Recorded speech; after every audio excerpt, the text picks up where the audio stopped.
आप जानते हैं कि बिहार और सीमांचल में अल्पसंख्यक समाज के मुसलमान बेटी बेटियां 90% 12वीं जमात का इम्तिहान पास नहीं कर पाती, और आज कहते हैं कि ओवैसी ये है, ओवैसी फलां टीम का है।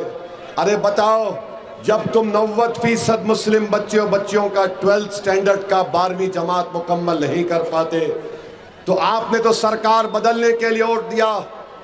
उन सरकारों ने क्या किया? क्या तुम जानते हो रहमत पारा की सरजमीन पर बसने वाले गयूर लोगों, 37% के करीब मुसलमान ऐसे हैं जो पढ़ना लिखना नहीं जानते। आपने सरकार बदल दी, आपको क्या हासिल हुआ बताइए। मेरे अजीज दोस्तों और बुजुर्गों, ये हाल सीमांचल का है। आप जानते हैं कि बिहार में एम्स बनता है, बिहार में एम्स बनता है, मगर सीमांचल में एम्स नहीं आता है। बिहार में IIT आता है, मगर सीमांचल में IIT नहीं आता है। मेरे अजीज दोस्तों और बुजुर्गों, आप जानते हैं कि गया में IIM आता है, गया में IIM आता है, मगर सीमांचल में नहीं आता है। एक सेंट्रल यूनिवर्सिटी यहाँ पर नहीं खोली जाती है। नेशनल कौमी लॉ कॉलेज पटना में आता है, सीमांचल में नहीं आता है। आपने सरकारें बदल दी, मगर कोई फैक्ट्री का इंतजाम यहाँ पर नहीं होता है। दरभंगा में, भागलपुर में सब बनता है, सीमांचल को लावारिस बना के रख दिया गया। आज चाहे राजद हो, बीजेपी हो, नीतीश कुमार हो, कांग्रेस हो, इनकी जबान से एक ही चीज निकलती है। बीजेपी ये कहती है कि ओवैसी एंटी नेशनल है, घुसपैठियों की मदद करता है, और ये राजद के लोग बोलते हैं, कांग्रेस के लोग बोलते हैं ओवैसी वोट काटने के लिए आया है। कभी तुम सीमांचल के बारे में बात क्यों नहीं करते? तुम सीमांचल की वो बेटियां जो बच्चा पैदा करके बच्चा मर जाता है, तुम उनके बारे में क्यों नहीं बात करते? जो माँ अपने औलाद को बीमार देखती है और अस्पताल ले जाने के लिए एम्बुलेंस या रोड नहीं है, और बच्चा उस माँ के सामने मर जाता है, तुम उसकी बात क्यों नहीं करते? कि एक बच्चा स्कूल को जाने के लिए नदी है, कश्ती में बैठता है, गिर के डूब के मर जाता है, तुम उसके बारे में क्यों नहीं बात करते? तुम आज बोलते हो सरकार बदलो।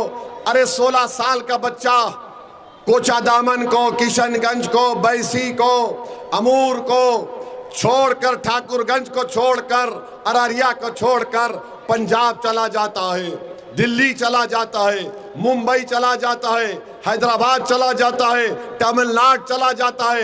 अरे तुम 1 करोड़ सीमांचल का नौजवान पलायन करता है, मगर तुमको सिर्फ ओवैसी दिखता है, तुमको सिर्फ घुसपैठिया दिखता है, तुमको सिर्फ वोट कटवा दिखता है। अरे जालिमों, बताओ, तुम सीमांचल पे बसने वाले इंसान नहीं है क्या?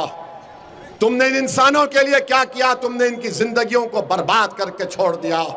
तुमको अगर मुझसे नफरत है, तुम ये समझते हो कि मेरा वजूद सीमांचल से इंसाफ करने के लिए रोकता है तुमको, तो बताओ कोई चौराहा सीमांचल का, मैं खड़े होता हूं, मेरी जान ले लो, मगर सीमांचल की जनता से इंसाफ करने का वादा करो। अगर तुमको ये समझ में आता है कि ओवैसी को मारने से सीमांचल को इंसाफ तुम दोगे, तो ले लो मेरी जान, मेरे खून का एक खतरा इस सीमांचल के लिए कुर्बान करने को तैयार हो। मगर याद रखो, जब तक जिंदा रहूंगा, तुम्हारी ये झूठ, तुम्हारे इल्जामात को मैं अपनी जूती पर रखता हूं, मेरे दिल पर कोई असर नहीं होता, क्योंकि तुम झूठे हो। तुमने इस्तेमाल किया सीमांचल की जनता को। आज नरेंद्र मोदी आकर बोलते हैं, अमित शाह बोलते हैं कि सीमांचल में घुसपैठी है। बताओ, देश का प्रधानमंत्री ओवैसी है या मोदी है? बताओ, देश का गृह मंत्री, होम मिनिस्टर, वजीर दाखिला अमित शाह है या गुड्डू बाबू है? चीफ मिनिस्टर नीतीश कुमार है या बादशाह है? मुख्यमंत्री तुम्हारा प्रधानमंत्री है, गृह मंत्री है, और तुम्हारी नाक के नीचे अगर कोई घुसपैठी सीमांचल में घुस रहा है, तो इसमें हमारी गलती क्या है? तुम्हारा निकम्मापन है। तो पलटा के बोलेंगे नहीं ओवैसी तुम उनको पकड़ना। अरे शेर चूहों का शिकार नहीं करता, बड़े बड़े का करता है। तुम अपना काम नहीं कर सकते और सीमांचल की जनता को बदनाम कर रहे हो। अरे बताओ तुमने सीमांचल में क्या किया, क्या तुमने दिया? नरेंद्र मोदी 20 साल से नीतीश कुमार की सरकार है, सीमांचल में क्या दिया? रिश्वत दिया।